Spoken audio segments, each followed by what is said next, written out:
Hello, welcome back. I'm Catzilla and I see a bad moon rising. This is where I talk about horror and all things horrifying to save my friends from my constant info dumping. So remember, the one watch equals one free friend, okay? There's a lot at stake here. Today, I'm gonna be talking about werewolves, the most compelling monster of all, my absolute favorite creature in the creature feature lineup. Notice I didn't say talking about gay werewolves because as my title clearly states, all werewolves are implicitly gay, whether they fucking like it or not. So if you're a werewolf and you're watching this and this is your first time hearing about it, I'm sorry. I'm sorry that we had to do it like this, but it is true. I'm gonna kind of dive into the ways that the lycanthropy myth and all the classic horror depictions of it out there are inherently queer. Using a little bit of, I would like to say, queer theory, but that might be blowing my own trumpet a little bit too much. I think it's more just kind of queer common sense. It's pretty obvious to tell at first glance why us homos respond to the half man, half beast with his terrible deviant secret just bursting out of him the way we do. But nevertheless, I am gonna lay it out for you in furry, fangy detail. I might also do some other like gay horror explorations in the future. So it's only right that I start with the creme de la creme, the gayest bitch of all. That being said, grab your silver bullets, sharpen those claws, draw back the curtains and let the moonlight in, and let's get into it.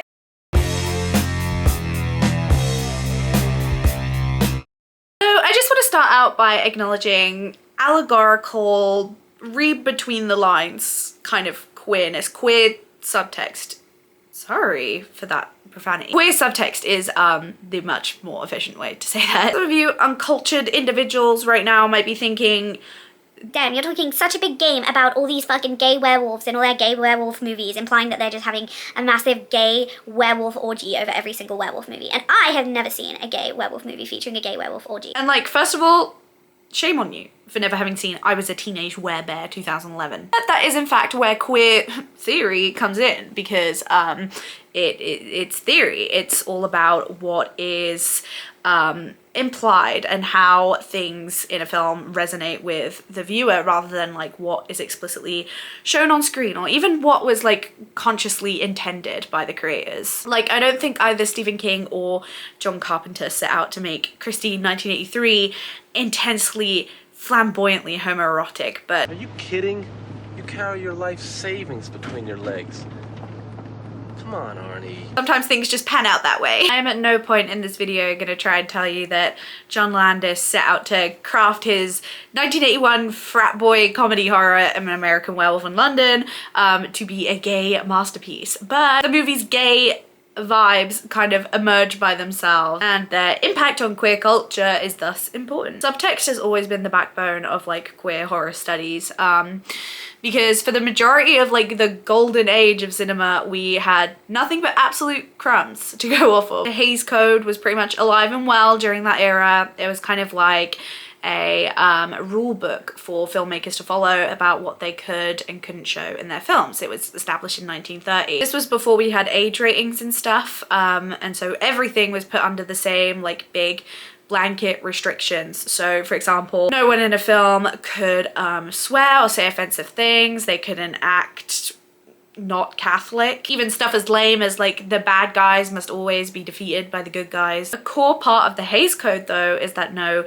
sexual perversion be shown on screen. So queer filmmakers and anyone kind of wanting to tell a queer story during that time had to get a little bit coy with it, had to get a little bit creative, employing something called queer coding, which is where you write gay characters as like pretty much gay in every single way except explicit. The only thing missing from their queerness is that they just don't say it outright. Queer coding imagines a world where everyone acts like your one childhood friend that was like visibly incredibly gay but just wouldn't admit it, aka me when I was 14. Directors like Alfred Hitchcock did it in his movie Rope, where two besties kill a guy together for funsies. We've all done it. Or the movie Rebecca, starring the infamous lesbian lover girl Mrs. Danvers. James Whale did it in like everything. James Whale is basically like the father of horror cinema, and he was a gay man, so a lot of his very, very iconic works are very queer. Like, he did Frankenstein, for example. The character of Frankenstein is already inherently brilliantly queer. He's an ungodly freakazoid who is shunned by society, and all he wants more than anything is to find someone like him who is as hideous and monstrous as him, who he can love and be loved by. Yes, I want friend like me. And then Whale cranks those themes up to 11 in The Bride of Frankenstein. That is a fantastic movie. It's very dear to me, and it is a true landmark in, if you know, queer horror. And even after the Hays Code got swapped out for a more comprehensive like age rating system, the one we have today, in 1968, queerness was still a heavy taboo that you couldn't really easily make films about without getting pitchforked. So it was still very much like an undercurrent, something you had to look really carefully for. So many of our most iconic like 80s and 90s horror movies had little queer stirrings going on in the background of them, that is like responsible for so much of their slay factor, I believe. Like Hellraiser 1987, the director and writer of the original story, Clive Barker, was a gay man, and he wrote the story about the Cenobites, who are an otherworldly and visibly freaky, sexual perversion-pilled species of demons, or, well, demons to some, angels to others. Based on his experiences in the gay scene, in the gay S&M scene specifically. My favorite Nightmare on Elm Street movie, Part 2, Freddy's Revenge, yes, it's my freaking favorite. That is renownedly gay, and it took a lot of flack for it at the time. Mark Patton is a gay actor who played the lead, Jesse, and Jesse is now very commonly referred to as the first male Scream Queen. Even aside from the fact he's clearly in love with his male best friend. Something is trying to get inside my body. Yeah, and she's female and she's waiting for you in the cabana. And you want to sleep with me. The whole random BDSM situation going on with his gym teacher and the girlfriend he has that he clearly has no interest in, no chemistry with. Mark Patton's fabulously twinkish performance just carries that movie on its back. The movie was indeed intentionally gay. It was written with these gay elements on purpose. It was very calculated. Although when people were kind of hating on it back in the 80s for that, the writer famously denied this and said that he didn't intend it to be gay at all. It was all Mark Patton's fault for just acting too gay. If you want to know more about that, the Scream Queen, my Nightmare on Elm Street documentary, goes way into it, and it's really, really good. I highly recommend that. Even the most regular, straight boy horror movies made without a whiff of homosexuality within 5 miles of the production are very prevalent in queer culture and very much loved by us queers. Because I will just say, horror is pretty damn queer in general. It's all about the strange and the macabre and the camp, and about pushing the boundaries of what's normal, saying a big fuck you to societal norm, and flipping the idea of what stereotypical people living stereotypical lives look like, especially when it comes to monsters and monstrous bodies, like body horror. Elijah Fisher wrote for the Night Tide magazine that whether it's through fear of our own bodies or other people's fear of our bodies and what we do with them, cinematic flesh and bone has always had a certain allure to those who have spent their whole lives being demonized for simply existing in their own skin. And that just totally hits the nail on the head. I mean, the very concept of a monster, a living, breathing, walking subversion who goes around terrorizing all the normies and perverting the flesh. It's gay as fuck. Usually this queer theorified monster would call to mind like the super campy, heavily make-upped beasts like Tim Curry's Pennywise in It 1990 and Nosferatu and literally any Nosferatu. And yet, enter the werewolf, the hairy, stinky dog beast. Werewolves obviously come from folklore. They date back to kind of the Middle Ages in Europe, but they've kind of existed across all cultures forever. They're kind of popping up everywhere. Really makes you think their asses could be out there. Because of that, the lore is really all over the place. It's very inconsistent. You can tell a guy is a werewolf because he has a monobrow, or no wait, it's actually because he has a hairy tongue.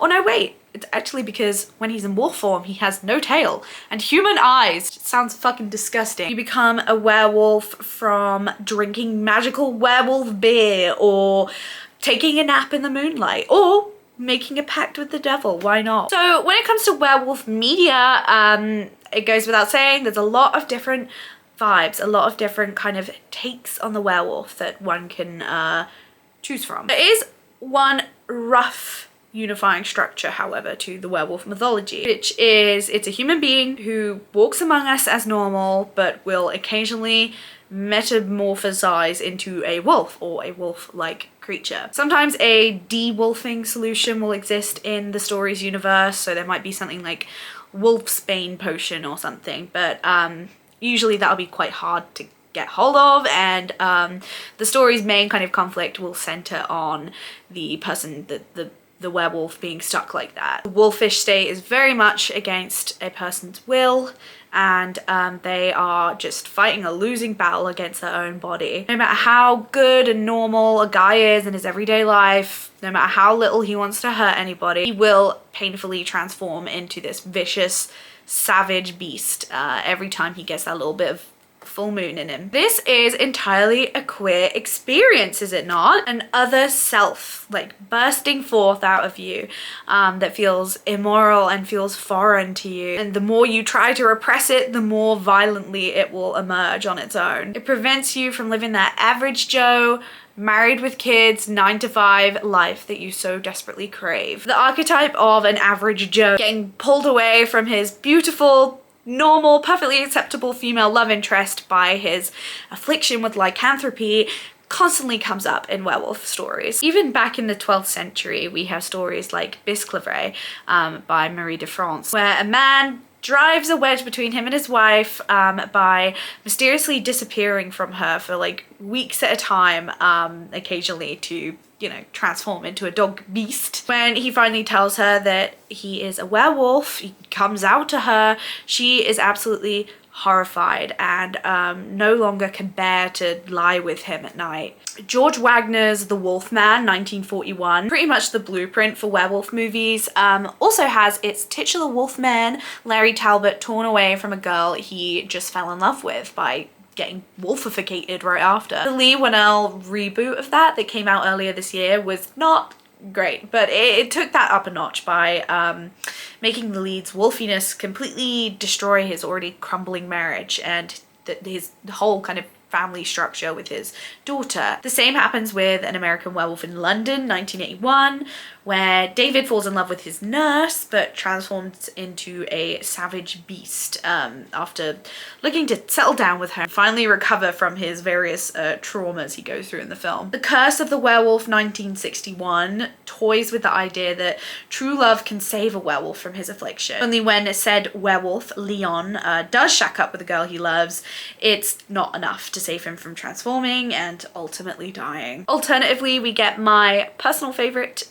werewolf narrative of the teenage werewolf, popularized by I Was a Teenage Werewolf, 1958. This is where we usually follow a young person, although it doesn't necessarily have to be going through kind of werewolf puberty. They're only just getting started on their journey and the self-discovery arc that just regular puberty entails, but only for it to be just completely derailed immediately by lycanthropy. Usually these stories will focus on a teen who is already kind of different, already kind of troubled, which I think is very significant. I Was a Teenage Werewolf, for example, follows Tony Rivers, a loudmouthed boy who gets sent to therapy so he'll stop getting into fights and causing trouble at school, before his therapist, of course, starts injecting him with a serum to bring out his inner repressed beast. Ginger Snaps, 2000, follows a moody goth girl that's obsessed with death and gore, who is scratched by a wolf and becomes overwhelmed with urges both murderous and sexual. If I wasn't here, would you eat her? No.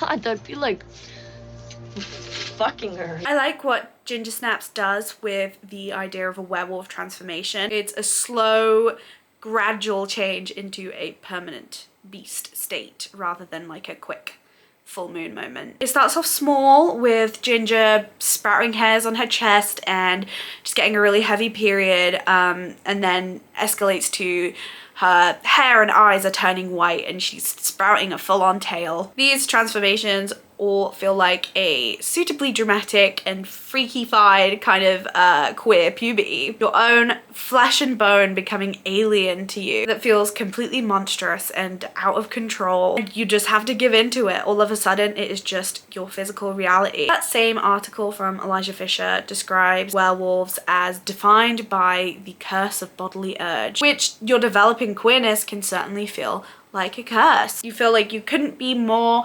different and more worse off than the normal kids who aren't growing fangs or claws or developing homosexual urges or anything. I would be remiss not to mention that werewolf transformation is also incredibly reminiscent of transitioning. The nature of a werewolf is very transgender. It's two species at the same time. It is man and it is wolf. Something considered by society at large to just not be possible. It's a paradoxical existence familiar to all trans people. The act of the flesh warping into new shapes, hair sprouting all over, the voice deepening pitch into a growl, the way a person walks and moves and thinks completely transforming is just factually a transition. Male werewolf can no longer perform his upstanding young man gender role, taking care of his wife and kids and assimilating with the other dudes at the office. And the female werewolf can no longer be the petite, sexless, graceful lady of the house. After transforming, it all completely rewrites the person's gender script. Also, all dude wolves are automatically transgender because they all get their time of the month, so hell yeah. Final wolf form is also incredibly queer to me. Once transformed, the victim is no longer human, but not really fully an animal either. Fully just embodying the other, as Tosha R. Taylor puts it in her Electric Literature article. There's certainly something to be said about connections between depictions of lycanthropy and HIV or AIDS. I think it's important to be very careful there because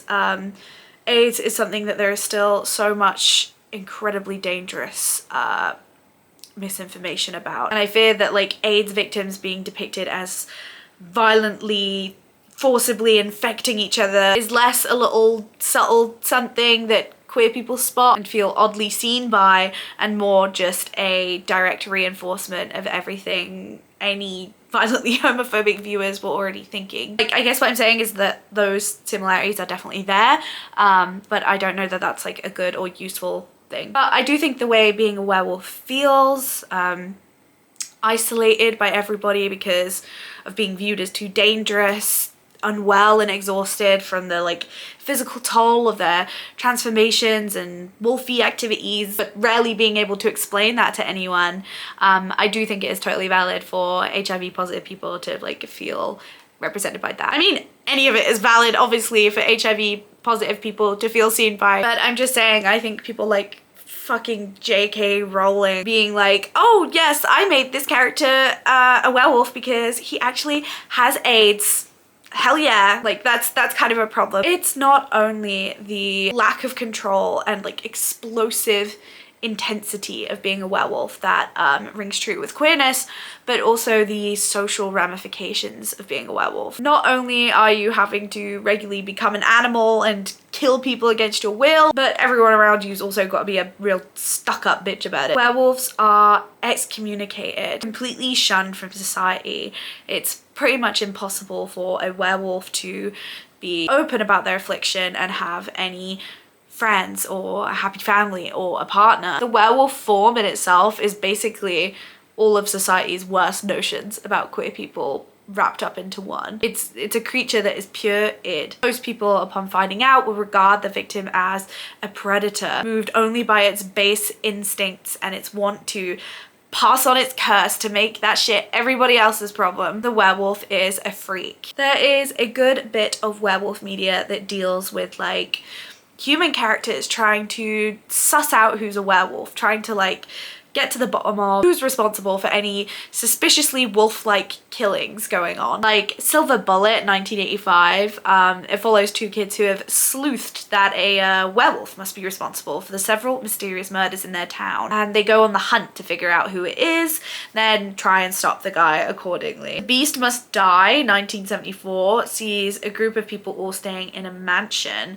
one of whom is secretly a werewolf and must be sussed out and killed by the others. It's a film that like invites the audience to play detective. It even has a werewolf break pause right at the crux of it, where you have 30 seconds to guess which character is the wolf based on all the clues you've been given. This all bears an awful lot of similarities to the witch hunts we've seen time and time again against queer people in the public eye, especially during the 80s and the AIDS crisis, and even now we still very much have this urge to out gay and trans celebrities. We feel very entitled to that information about people and always are looking for it. And not just celebrities, also in like daily personal life. I don't know about these days, but when I was at school, the idea of someone in our year being gay was like the most stupidly hot gossip. Everyone would be very fixated on that. Ultimately, I think all werewolf stories are gay because it's one of the only monsters where its scariness relies more than a little on you having